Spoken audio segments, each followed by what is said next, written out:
شروع اللہ کے نام سے جو سب پر مہربان ہے، بہت مہربان ہے۔ اے پیغمبر کہہ دو میرے پاس وحی آئی ہے کہ جنات کی ایک جماعت نے قرآن غور سے سنا اور اپنی قوم سے جا کر کہا کہ ہم نے ایک عجیب قرآن سنا ہے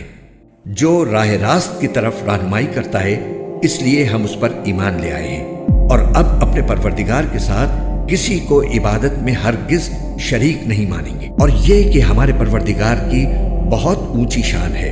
اس نے نہ کوئی بیوی رکھی ہے اور نہ کوئی بیٹا، اور یہ کہ ہم میں سے بے وقوف لوگ اللہ کے بارے میں ایسی باتیں کہتے تھے جو حقیقت سے بہت دور ہیں، اور یہ کہ ہم نے یہ سمجھا تھا کہ انسان اور جنات اللہ کے بارے میں جھوٹی بات نہیں کہیں گے، اور یہ کہ انسانوں میں سے کچھ لوگ جنات کے کچھ لوگوں کی پناہ لیا کرتے تھے، اس طرح ان لوگوں نے جنات کو اور سر پر چڑھا دیا تھا۔ اور یہ کہ جیسا گمان تم لوگوں کا تھا، انسانوں نے بھی یہی گمان کیا تھا کہ اللہ کسی کو بھی مرنے کے بعد دوسری زندگی نہیں دے گا، اور یہ کہ ہم نے آسمان کو ٹٹولنا چاہا تو ہم نے پایا کہ وہ بڑے سخت پہرے داروں اور شعلوں سے بھرا ہوا ہے، اور یہ کہ ہم پہلے سن گن لینے کے لیے آسمان کی کچھ جگہوں پر جا بیٹھا کرتے تھے، لیکن اب جو کوئی سننا چاہتا ہے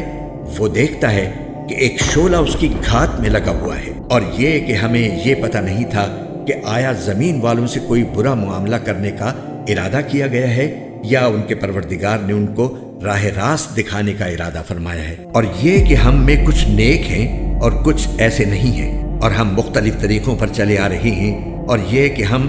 یہ سمجھ چکے ہیں کہ نہ ہم زمین میں اللہ کو عاجز کر سکتے ہیں اور نہ کہیں اور بھاگ کر اسے بے بس کر سکتے ہیں۔ اور یہ کہ جب ہم نے ہدایت کی بات سن لی تو ہم اس پر ایمان لے آئے، چنانچہ جو کوئی اپنے پروردگار پر ایمان لے آئے تو اس کو نہ کسی گھاٹے کا اندیشہ ہوگا اور نہ کسی زیادتی کا۔ اور یہ کہ ہم میں سے کچھ تو مسلمان ہو گئے ہیں اور ہم میں سے اب بھی کچھ ظالم ہیں، چنانچہ جو اسلام لا چکے ہیں انہوں نے ہدایت کا راستہ ڈھونڈ لیا ہے، اور رہے وہ لوگ جو ظالم ہیں تو وہ جہنم کا ایندھن ہے۔ اور اے پیغمبر اہل مکہ سے کہو کہ مجھ پر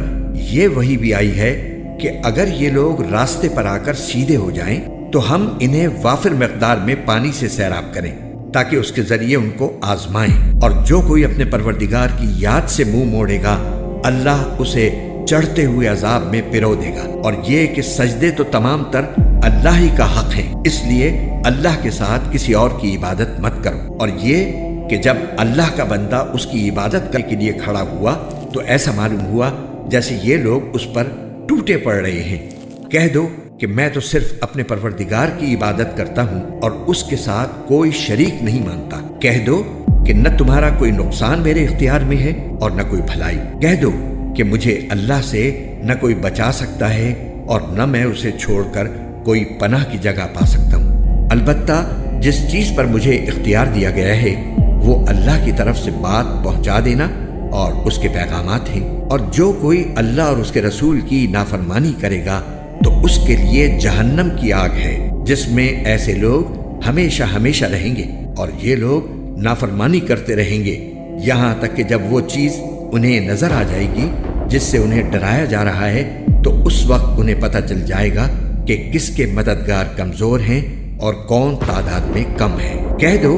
کہ مجھے معلوم نہیں ہے کہ جس چیز سے تمہیں ڈرایا جا رہا ہے آیا وہ نزدیک ہے یا میرا پروردگار اس کے لیے کوئی لمبی مدت مقرر فرماتا ہے۔ وہی سارے بھید جاننے والا ہے، چنانچہ وہ اپنے بھید پر کسی کو مطلع نہیں کرتا سوائے کسی پیغمبر کے جسے اس نے اس کام کے لیے پسند فرما لیا ہو۔ ایسی صورت میں وہ اس پیغمبر کے آگے اور پیچھے کچھ محافظ لگا دیتا ہے تاکہ اللہ جان لے کہ انہوں نے اپنے پروردگار کے پیغامات پہنچا دیے ہیں، اور وہ ان کے سارے حالات کا احاطہ کیے ہوئے ہیں، اور اس نے ہر چیز کی پوری طرح گنتی کر رکھی ہے۔